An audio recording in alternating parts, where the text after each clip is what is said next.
Welcome to book स्वैगन। आज हमारे साथ हैं सर पुनीत गुप्ता। पुनीत गुप्ता एक लेखक, ट्रांसलेटर और क्रिएटिव प्रोफेशनल हैं जिन्होंने दुनिया भर के मशहूर कॉमिक्स को हिंदी पाठकों के लिए जिंदा किया।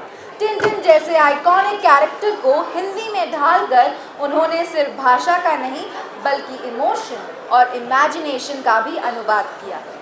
यहाँ आने के लिए आपका बहुत बहुत धन्यवाद सर। मेरा पहला सवाल आपसे ये है कि टिंटिन जैसे ग्लोबल क्लासिक को हिंदी में लाने का विचार आपके मन में कैसे आया? देखिए, ये विचार मेरे मन में नहीं आया। इसका श्रेय ओम बुक्स के श्री अजय मागू को जाता है, जिन्होंने बहुत ही परिश्रम के साथ में 4-5 साल तक वो हैचेट के साथ लगे रहे, जो इसके प्रिंसिपल कास्टरमैन के साथ लगे रहे, जो इसके प्रिंसिपल पब्लिशर्स हैं, कॉपीराइट होल्डर। और बड़ी मशक्क़त के बाद उन्होंने ये एग्री किया कि टिंटिन को हिंदी में लाया जाए भारत में। तो इसका श्रेय अजय मागू जी को जाता है, ओम बुक्स के। लेकिन उसके बाद मुझे ये मौका मिला कि मैं बचपन से ही टिंटिन और एस्टेरिक्स, ये 2 ऐसी सीरीज़ हैं जो वर्ल्ड फेमस हैं और भारत में इसकी बहुत सब जानते हैं, इसको लोकप्रियता काफ़ी है। तो मैं भी बचपन से इन 2 कॉमिक सीरीज़ का बहुत बड़ा फ़ैन था और मेरे लिए तो समझिए कि ये एक बहुत स्वर्णिम अवसर था कि जब मुझे इसका ट्रांसलेशन करने का मौका मिला। और अब तो टिंटिन की पूरी सीरीज़ ट्रांसलेट हो चुकी है और इसे हुए भी 10 साल हो गए और अब ये द्वितीय संस्करण में चल रहा है। तो काफ़ी अच्छा रिस्पांस मिल रहा है इससे। तो सर, जब भी ग्लोबल ह्यूमर की बात आती है या फिर फ्रेंच या इंग्लिश ह्यूमर की बात आती है, तो इन कल्चरल रेफरेंसेस को हिंदी में बदलते वक्त ऐसी क्या चुनौतियाँ हैं जो एज अ ट्रांसलेटर आपको आती है?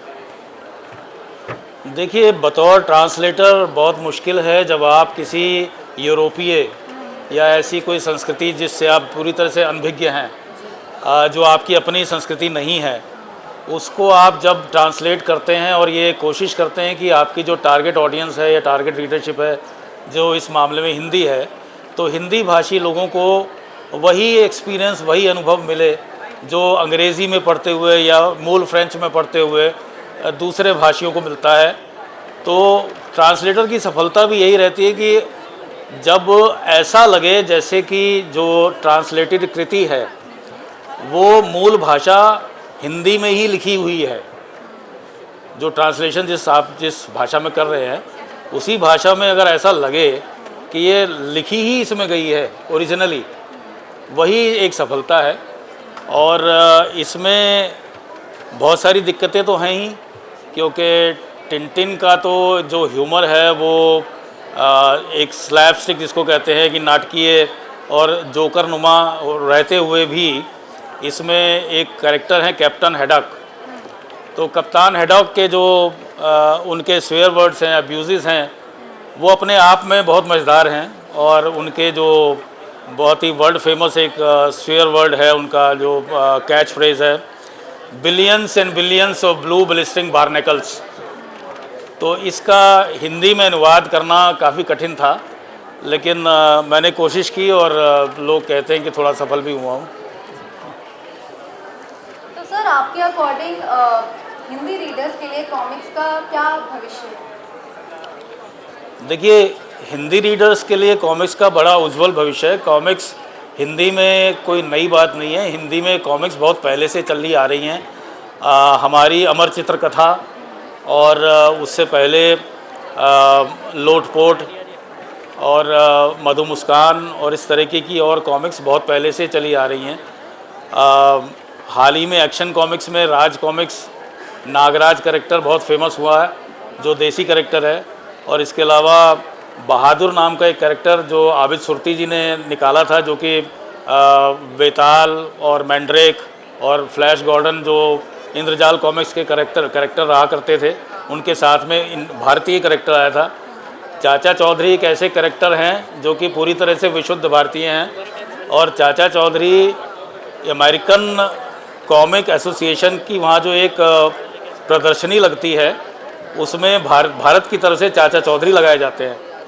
तो हिंदी में कॉमिक्स का भविष्य उज्जवल है। हिंदी भाषा का प्रसार आज की तारीख में बहुत ज़्यादा हो रहा है और पूरा विश्व हिंदी की तरफ उन्मुख हो रहा है।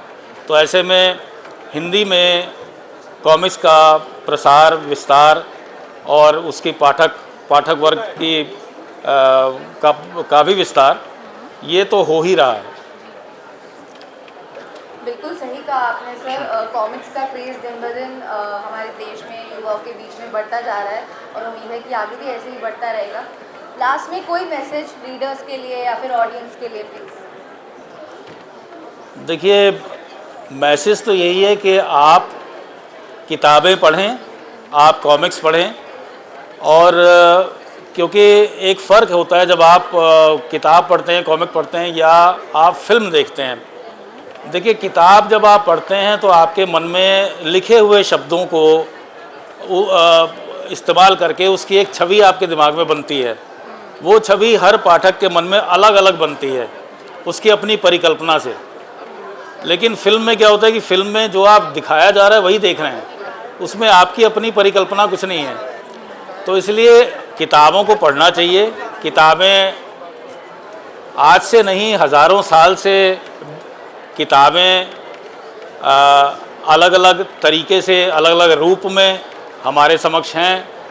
पहले श्रुति, हमारी जो संस्कृति रही है, श्रवण संस्कृति, उसमें किताबें लिखी नहीं जाती थी, लेकिन मुँह ज़बानी बोल के, सुन के, याद करके एक जनरेशन से दूसरी जनरेशन को ट्रांसफ़र होती थी। लेकिन उसके बाद से जब से किताबें लिखी गई, रखी गई, ग्रंथ संजोए गए और अब तो किताबों का प्रसार जैसा हो रहा है, हर किसी को किताबें पढ़नी चाहिए। ये आपकी इमेजिनेशन को और ज़्यादा विकसित करता है, किताबें पढ़ना। बिल्कुल सर, बहुत बहुत धन्यवाद आपका यहाँ पर आने के लिए और अपने विचार व्यक्त करने के लिए, और आपकी किताब के लिए आपको बहुत बहुत शुक्रिया। धन्यवाद। तो मित्रों, मैं आपको हैर जी की जो सबसे फेवरेट कॉमिक थी, टिनटिन इन तिब्बत, उसके कुछ अंश मैं आपको पढ़ के सुनाता हूँ। कहानी ये है कि टिनटिन का एक दोस्त है, चैन चौन चैन, जो कि नेपाल में एक हवाई दुर्घटनाग्रस्त विमान में फंस गया है। और हालांकि ये लगता है कि सारे लोग मारे जा चुके हैं, क्योंकि बचाव दल वहाँ जाकर बैरंग लौट आया और कोई भी जिंदा नहीं बचा मिला। लेकिन टिनटिन को एक सपना आता है, जिस सपने में चैंग, उसका दोस्त, उसको पुकार रहा है और अपने को बचाने की गुहार लगा रहा है। तो इस विश्वास में कि टिनटिन ये सोचता है कि चैंग अभी ज़िंदा है, टिनटिन उसकी तलाश में अपने मित्र कैप्टन हैडॉक और अपने कुत्ते नटखट के साथ में, जिसको अंग्रेज़ी में स्नोई कहते हैं, के साथ नेपाल चला आता है। हम कहानी वहाँ से पिकअप करते हैं जहाँ पर ये दोनों शेरपाओं के साथ में अभी रास्ते में हैं और यहाँ हिम मानव का भी खतरा है। और उसी रात हम यहाँ तंबू लगाएंगे साहब। देखो, हम हिंद तक पहुँच गए, उस पार तिब्बत, हवाई जहाज का मलबा वहाँ है। कल हम पहुँच जाएंगे। अब हम भोजन करेंगे, सांपा तैयार है। सांपा? ये सांपा किस चीज़ से बना है? सांपा साहब, जौ की खिचड़ी, चाय और मक्खन के साथ।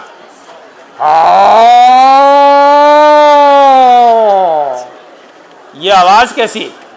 येती, ये तो येती है। येती? घिनौना हिम मानव।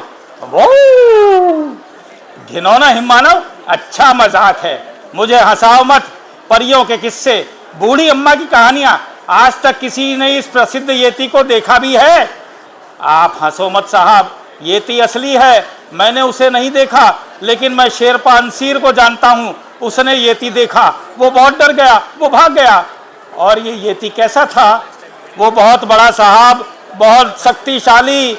वो याक को अपने घूंसों से मार डालता है। येती बहुत बुरा है, आदमियों को मारकर उनकी आंखें और हाथ खा जाता है। कोरी बकवास, तुम नाहक ही डर रहे हो, ये तो सिर्फ हवा की आवाज़ है। असली चीज़ तो ये है विस्की की बोतल। क्या यही आखिरी बची है? हो, आप इसे मत पियो साहब। क्यों नहीं? तुम्हारे असूलों के खिलाफ है। अगर येती को शराब की गंध आ गई, वो आ जाएगा, उसे शराब पसंद है। एक दिन सिडोआ के पास उसने छंग को देख लिया और उसने पी लिया। चैंग को पी लिया? ये क्या कह रहे हो? होश में तो हो। चैंग नहीं साहब, छंग। ये हमारी स्थानीय शराब है, बहुत नशीली है। येती ने शराब पी और नशे में सो गया। गांव वालों ने उसे बांध दिया, लेकिन येती बहुत बलवान। जब वो उठा तो उसके सिर में बहुत दर्द हो रहा था, मुझे पता है। हाँ साहब, वो उठा, रस्सियां तोड़ी और ये गया और वो गया। ठीक है, मैं तो चला। शुभ रात्रि।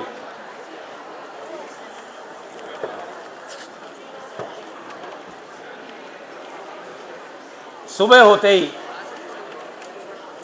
करोड़ों करोड़ काले कछुए, मेरी विस्की की बोतल। अब मुझे याद आया, मैंने वही छोड़ दी होगी जहाँ रात को खाना खाया था, लेकिन यहीं तो थी। जरा सुनो टिनटिन, क्या तुमने वो बोतल उठाई थी जो मैंने कल रात छोड़ दी? मैंने नहीं। कहीं शायद थारकी ने तो नहीं? मैंने नहीं साहब। किसी कुली ने तो नहीं? नहीं साहब, मैंने भी नहीं देखी। थारकी ने भी नहीं देखी? नहीं, उन दोनों ने नहीं देखी। तड़तड़ाते तूफान ऐसे ही हवा में गायब हो गई क्या? नहीं साहब, शराब गायब नहीं हुई, चोरी हो गई साहब। येती चुरा ले गया। बकवास। तुमने अब मुझे भी अपनी तरह गंवार समझ रखा है, अंगूठा छाप अंधविश्वासी। नहीं, हम नहीं चलेंगे, हम आगे नहीं जाएंगे। कसमसाते कछुए, क्या कहा? आगे नहीं जाओगे? अब ये नई नौटंकी लगाई है क्या देहाती भांडों? हम आगे नहीं जाएंगे साहब, हम अपने गांव वापस जा रहे हैं।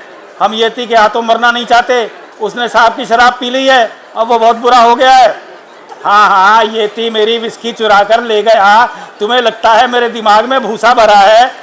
तड़तड़ाते तूफान न सिर्फ ये देशी उलूक जाने से मना कर रहे हैं, ये चाहते हैं कि मैं इनका गप छड़ाका भी अपने गले से नीचे उतार लूं। मैं इनसे बात करता हूँ। येती विस्की पीता है, बढ़िया। उसे तो बर्फ मिलाने के लिए कहीं दूर जाने की भी जरूरत नहीं। तो कुछ बात बनी? उन्हें नहीं पता, लेकिन वो आगे जाएंगे। मैंने कहा साहब बहुत दरिया दिल हैं। अरे टिनटिन, ये तुम्हारे कुत्ते को क्या हुआ? जरा देखो। नटखट, क्या हुआ? अरे क्या बात है? ओ देखो, पैरों का निशान, घिनौना हिम पुरुष।